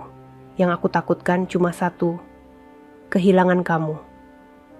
Atta menutup mata, menahan sesuatu yang lebih berat dari rasa sakit fisik. Ia memutar wajahnya perlahan, menatap istrinya, tatapan yang syarat dengan rasa bersalah dan cinta yang tidak pernah ia ucapkan dengan benar. Aisyah, suaranya serak. Aku meminta maaf, karena aku datang ke hidupmu dalam keadaan paling hancur, dan aku menyeretmu masuk ke dalam bahaya yang seharusnya bukan milikmu. Aisyah menggenggam tangannya lebih kuat. Aku ingin kamu, bukan hidupmu, bukan masa lalumu, bukan hartamu. Aku cuma ingin kamu, Atta. Atta tersenyum tipis, sangat tipis, lebih seperti kepedihan yang ternyata berbentuk senyuman. Kalau aku bisa memilih, aku ingin bertemu kamu dalam hidup yang berbeda, katanya. Hidup di mana aku sehat, di mana keluargaku tidak hancur, di mana aku bisa menjadi suami yang membahagiakanmu. Aisyah menggeleng kuat sambil menangis. Kamu tetap membahagiakan aku. Kamu berpikir aku tidak melihat perjuanganmu. Kamu berpikir aku tidak tahu bagaimana kamu berusaha melindungiku. Atta, kamu pikir aku butuh suami sempurna. Aku cuma butuh, suaranya pecah, suami yang mencintaiku. Atta menatap Aisyah lama. Matanya memerah, basah, namun penuh kelembutan. Aku mencintaimu. Itu pertama kalinya ia mengucapkan kata itu dengan jelas, tanpa ragu, tanpa takut. Aisyah tersengal menangis, tangannya menutupi mulut. Aku tahu. Atta mengangkat tangan gemetarnya, mengusap pipi istrinya pelan. Tapi cinta tidak cukup untuk menahan umur seseorang. Aisyah tidak tahan. Ia bersandar pada dada Atta, memeluknya erat seakan pelukan itu bisa menambal paru-paru pria itu yang semakin rusak. Mereka akhirnya bersiap pergi. Aisyah memasukkan beberapa pakaian ke dalam tas kecil. Atta mencoba berdiri, namun langsung terhuyung hingga harus memegang meja untuk menahan dirinya. Atta, duduk dulu. Aisyah memegangi lengannya. Aku harus kuat, jawabnya pelan. Namun tubuhnya tidak mendengar perintah itu. Ia batuk, keras, sangat keras. Darah menetes dari sudut bibirnya. Aisyah menjerit kecil. Allah, Atta, kamu berdarah. Atta mengangkat tangannya, menghapusnya cepat agar Aisyah tidak semakin panik. Tidak apa, hanya pembuluh darah kecil yang pecah. Kamu bilang begitu terus, tapi kamu makin parah. Aisyah membentak sambil menangis. Kita ke rumah sakit, Atta. Sekarang. Atta ingin membantah, seharusnya membantah. Tapi tiba-tiba kepalanya terasa ringan dan gelap. Dunia berputar. Ia jatuh bersandar pada Aisyah, dan gadis itu menjerit memanggil namanya lagi dan lagi. Atta, Atta, ya Allah, Atta. Atta tidak pingsan, tapi tubuhnya lemah sekali. Napasnya hampir tidak terdengar. Aisyah, suaranya nyaris hilang. Aku tidak kuat. Aisyah memapahnya menuju ranjang. Atta berbaring dengan kesulitan. Mata Aisyah menatap seluruh tubuhnya. Ketakutan yang tidak pernah ia rasakan seumur hidup berkumpul dalam dadanya. Atta, dengarkan aku. Aisyah memegang wajahnya. Aku akan panggil bantuan. Kita pergi dari sini, tapi kamu harus dirawat dulu. Atta menggeleng pelan. Kalau kamu keluar malam ini, mereka bisa melihat kamu. Itu lebih berbahaya. Aisyah menggigit bibirnya sampai berdarah. Lalu apa? Kamu ingin mati di sini? Atta memejamkan mata. Setitik air mata jatuh dari matanya tanpa ia sadari. Kalau itu berarti kamu selamat, aku rela. Diam. Aisyah menempelkan jarinya di bibir Atta. Jangan bicara begitu. Kamu harus bertahan. Kamu harus hidup. Atta membuka mata pelan. Matanya menatap Aisyah dengan cara yang membuat hati gadis itu hancur berkeping-keping. Aisyah, ia berbisik. Dengar aku. Kalau umurku tidak panjang, aku ingin kamu tahu sesuatu. Aisyah menggeleng keras. Tidak, Atta. Jangan bicara soal mati. Aisyah. Atta memegang tangannya dengan seluruh kekuatan yang ia punya. Aku membuat video. Aisyah terdiam. Tubuhnya membeku. Video apa? Suaranya bergetar. Video untukmu. Atta menarik napas panjang, tertatih. Aku merekamnya beberapa minggu sebelum pernikahan kita. Saat aku tahu penyakitku parah, sebelum semua ini terjadi. Aisyah terisak. Kenapa kamu bicara seperti ini? Atta tersenyum lemah. Karena aku tidak ingin semua kata-kataku hilang kalau aku tidak sempat mengatakannya nanti. Tangan Aisyah bergetar tak terkendali. Di mana videonya? Atta menunjuk jaket lusuhnya yang tergantung di dinding. Di ponsel, folder paling bawah, Aisyah berdiri dengan kaki lemas, mengambil ponsel itu, membuka folder yang dimaksud. Ada sebuah file dengan nama sederhana, untuk Aisyah, .mp4. Ia kembali duduk di samping Atta. Apa aku boleh memutarnya?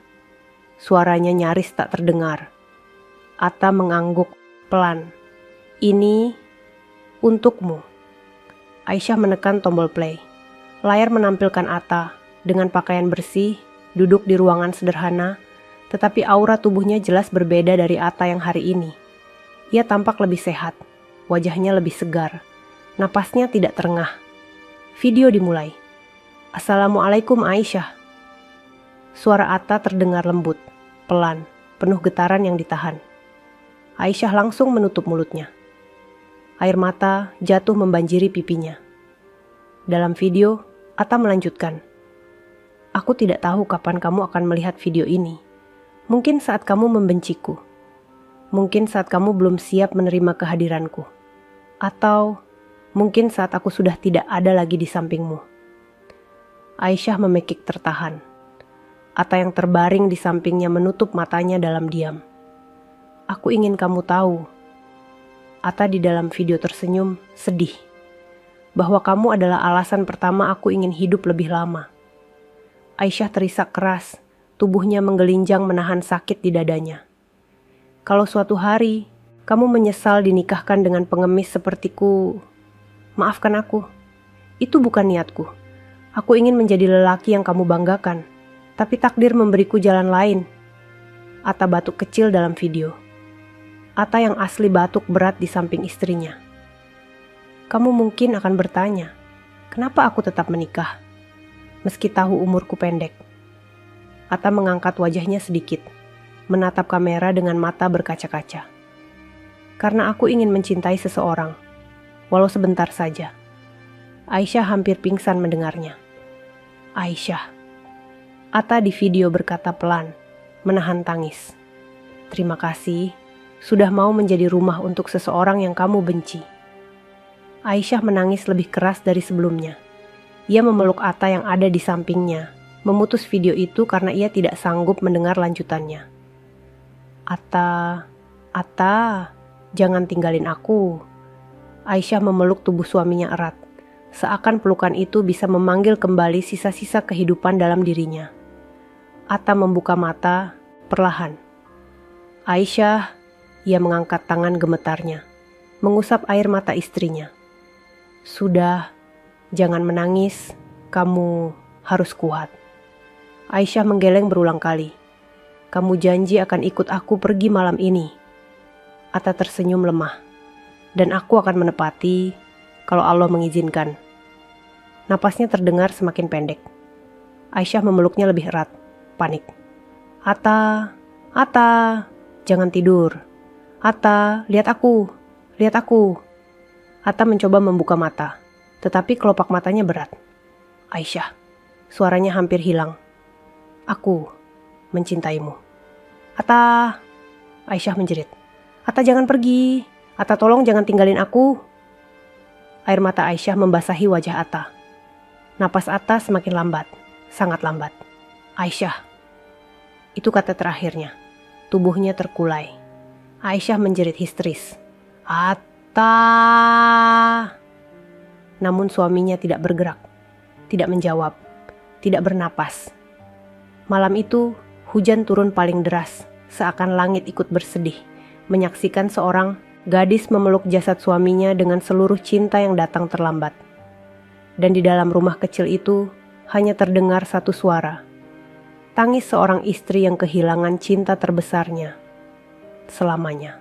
Terima kasih sudah mengikuti kisah ini hingga akhir. Kisah tentang Aisyah dan Atta bukan hanya tentang cinta, tapi tentang luka yang disembunyikan, pengorbanan yang tidak terlihat, dan keikhlasan yang datang terlambat. Kadang Allah pertemukan kita dengan seseorang bukan untuk hidup bersama selamanya, tetapi untuk mengajarkan makna cinta, sabar, dan kehilangan. Setiap orang yang hadir, meski hanya sebentar, pasti membawa alasan, membawa pelajaran, membawa perubahan. Semoga kita semua diberikan hati yang kuat untuk mencintai dengan tulus dan menerima takdir dengan ikhlas. Sebelum video ini berakhir, tuliskan di kolom komentar. Apa pelajaran yang kalian dapat dari kisah Aisyah dan Atta hari ini? Dan jangan lupa untuk like, share, dan subscribe channel ini. Untuk yang sudah mendukung channel ini setiap hari, semoga Allah mudahkan semua urusanmu. Luaskan rezekimu, sehatkan badanmu, dan kabulkan segala hajat dunia akhiratmu. Amin ya rabbal alamin. Sampai bertemu di cerita berikutnya. Tetap jaga hati, tetap jaga iman, dan tetap percaya bahwa setiap pertemuan ada makna yang tidak pernah sia-sia.